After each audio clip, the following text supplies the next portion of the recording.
the Rainbow Warriors are going to a bowl game. This is incredible. Obviously, yesterday, if you caught some of our coverage, we brought in some of Warrior Nation onto our Facebook Live, and you might see it on YouTube as well. But it's been impressive to see what has happened in just the last 24 hours. We were super excited to end the season, or quote unquote end the season, with a win over UNLV yesterday. But now we're at a place where, hey, we got time to practice. We got time to learn the system even more, which is great. And I mean, that's a big part of getting a bowl, you know. And before we even talk about who the UH will be playing, and I said UH for a reason, because it's UH versus UH, but it gives the team a chance to be able to, have more practice. And especially in a year when spring ball, the first year for Coach Todd Graham without being able to get a spring ball in, that's something that is hard to make up for. And now that the team got through the year 4-4, and we're able to make a good run to end the season. I mean, UNLV was a great team to play to end the season. Obviously a winless team, but still a strong team, and a rivalry trophy there, the Island Showdown, the Pineapple Trophy. So for UH to keep that trophy, that's nice too, considering they lost the Poniolo Trophy to Wyoming. So, it's nice to keep that trophy. And there was another trophy, I think, that the team lost this year as well. So end the year strong, or we thought end, but now it didn't end. Now it's going to go to December 24th, Christmas Eve. The game is going to be locally in Dallas, Texas. I know it's confusing, right? New Mexico Bowl. But why is the New Mexico Bowl in Dallas? But with COVID restrictions, and New Mexico has been one of the more stringent places as well when it comes to how they've controlled the virus and how they've been pretty careful. And their governor, she has been very vocal about the football team. I don't know about very vocal about the football team not playing, but at least made it known that they would not get special treatment. And that's why New Mexico, the football team, had to go to Las Vegas to play their games, their home games this year.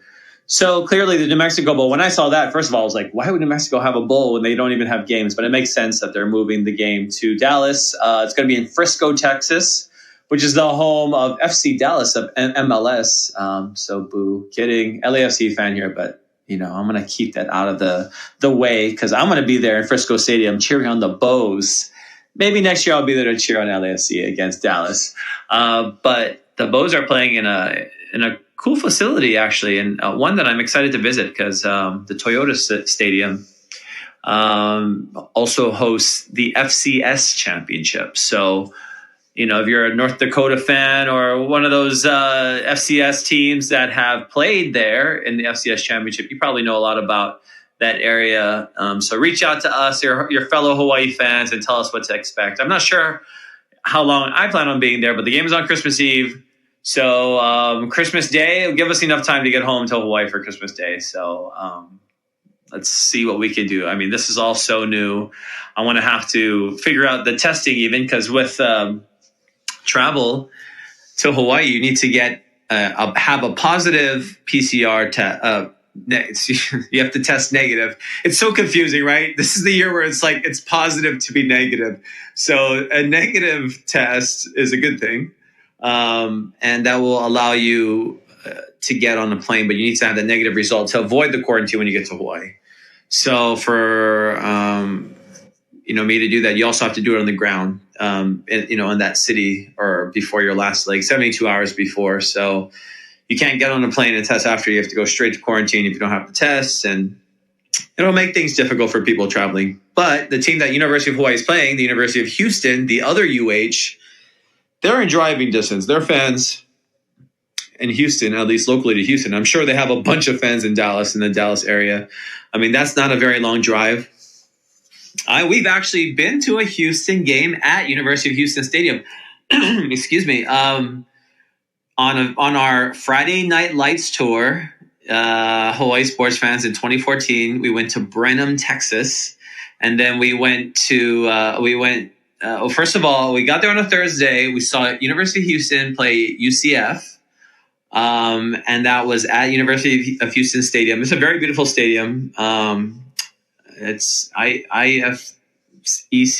I'm sorry, TCF. Sorry, it's a long acronym, but very cool facility.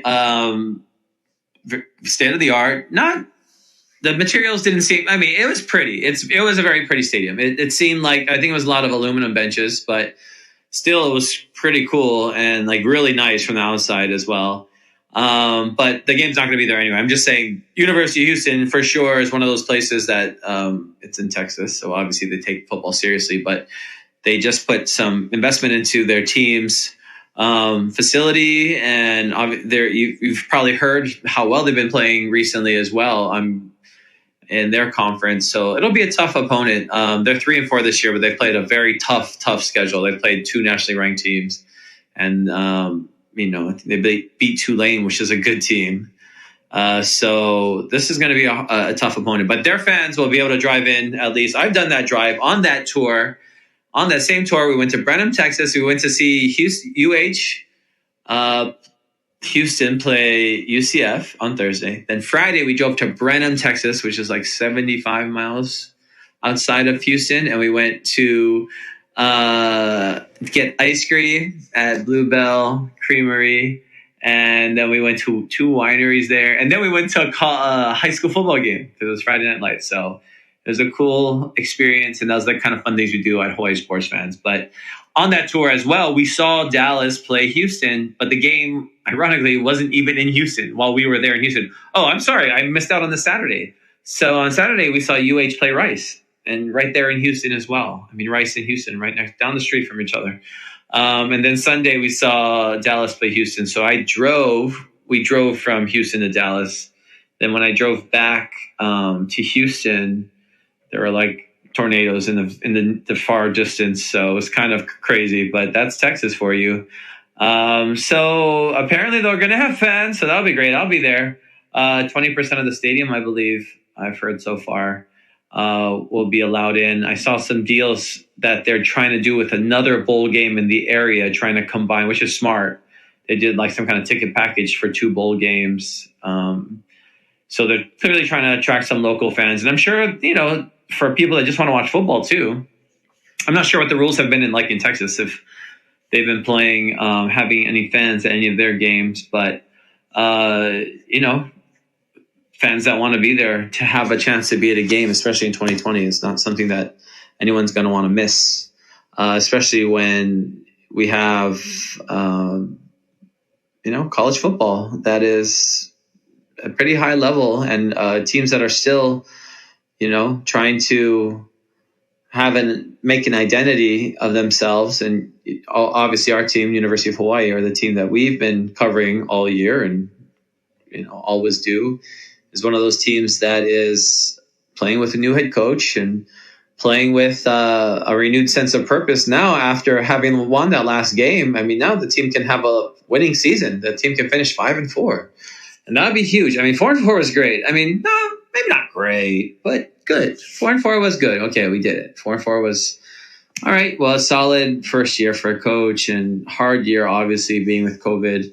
But 5-4 would be great. 5-4 would be nice to have a winning season. Would be a really nice thing, especially for Coach Graham. But at the same time, it's all about this team developing, and they still have a lot of ways to go on both the offensive side and the defensive side, and both of these and the special teams. But what is so interesting about this year in particular is that, and we talked about this in the postgame, if you listen to our postgame show, is that not all the players will be back next year. And that might not be by their choice or by graduation or whatever, or COVID. It just, the numbers game is going to come up next year because a bunch of new freshmen are going to come in, which Coach Graham will want to bring in freshmen and transfers, and definitely use his scholarship allotment with the guys that he wants to bring in for his program. But at the same time, there are seniors here now at UH who were given a waiver to be able to play another year and have eligibility. So some of those guys will definitely want to come back, but might not be able to come back. So it'll be pretty difficult to be able to see a lot of the entire roster back and for it to work out. So this is a good time for players to continue to compete against each other and show that they, can earn a spot on this team, because there will be like tryouts, and it'll be like guys who, even if you've had a scholarship, it's no guarantee. It's only year to year, and your scholarship can just be taken away. It's not easy to do that. It's extremely uncommon, but if a player isn't living up to the potential and coaches didn't recruit them, I don't see why that wouldn't be something that would happen. What I do notice as well is that Coach Graham is very diligent on studying film and watching each individual player and giving each player. He's given a lot of chance to a bunch of players. We saw Koali Nishigai even get into the end zone yesterday, which is really awesome, especially for local people who want to see other local people do well and local boys that stay home, especially. So good to see something like that, and Coach really giving everybody as much chance as possible. And there's even some guys that we haven't seen, right? Like Lincoln Victor, Marsden, like guys that Martiner, guys that we had expected to play bigger roles than even last year. But with a new coaching staff, you're going to have, new schemes. You're going to have guys who they brought in, which they did. They had some transfers come in. And so Coach was able to recruit some guys to the team this year, but very small window of recruiting that he was able to do that. And with COVID, it made everything really difficult. So, this will be his first chance, and still he'll have to probably do a lot of recruiting from afar and over, online, over Zoom or something. But, that's just the reality of life, and it can be done, especially at UH, and UH is searching for that diamond in the rough for sure. So, those are not the same as being able to go to a high school ratings website and check out the 4-star and 5-star athletes and be able to just pinpoint them and call them, right? Like when you're UH, you can't do that. You don't have the luxury of what a Power 5 team can do. It's just really attract anybody they want. So Coach Graham will be able to play this game, and which is cool, in Texas, where he's from, in Dallas, and in an area that's rich with talent that he has connections to. So really just for UH, a serendipitous opportunity to play this game and to be able to, make it work out in a season where things have gone pretty bad for some schools who weren't able to get into games, or they've had to fly to other places, or they've had to have cancellations last minute. UH has kind of transcended that somehow and played all of their games, went 4-4. Had a pretty good season, had some quality wins, Nevada obviously being the best win of the year. But I think it's going to be an impressive, thing, whatever happens, to make it to this bowl game. Of course, I'm hoping the team can win it, and I think this Houston team will be tough. They slaughtered South Florida 56-21. They had to play BYU and they lost to them, but that's hard to play BYU. They beat Prairie View. They beat Tulane, and Tulane is a pretty good team. I saw some of Tulane's games. They're 2-2 this year, but they look pretty good. They beat Army, I believe. So, some of these teams have had to go through so many different protocols and on campus living arrangements and pseudo bubbles, virtual bubbles. It's amazing to see them make it to the field, make it to the bowl game. It's crazy. So I was shocked when I heard the news today. I was surprised. I knew there was a chance. People would ask, is there a bowl chance? And I was like, there is a chance, obviously. but I didn't know. But the tiebreaker is what got UH the invite, because the Mexico Bowl has a Mountain West tie-in, but the Mountain West went via priority of their teams as to who would get a bowl invite. San Diego State and UH both finished at 4-4. But because the tiebreaker, the first scenario is common opponents, records against common opponents, the only common opponent was Nevada. And Hawaii beat Nevada. And also, while San Diego State lost to Nevada, and who else was it Fresno State? Was it that had the other 4-4? Sorry. But whoever else was that other team also lost to Nevada. So that is amazing that it worked out that UH won the tiebreaker. And it was a tiebreaker scenario that was agreed upon by all the coaches. So it's not that it's unfair. But Fresno finished at 3-3. So Fresno had a 500 record, which I was wondering as well, because like some teams would obviously not play the same amount of games, but because so few games are played, it's hard to get a common win percentage. Because it's just hard, right? When there's not too many common factors between the numbers 1 and 8 if you're playing 8 games. So you're not going to have too many teams that are tied, but 500 is definitely tieable. And when you play 6 games and another team plays 8 and they both win half, you get 500 records. So Fresno gets that other 500 spot. Hawaii beat Fresno. And San Diego State beat Hawaii. But San Diego State Fresno was canceled because of COVID-19 issues that the Bulldogs had. So because those teams didn't have to play, and not all the teams played San Jose State or Boise State. Hawaii played both of them, San Jose and Boise. The only teams that they did play together were Nevada.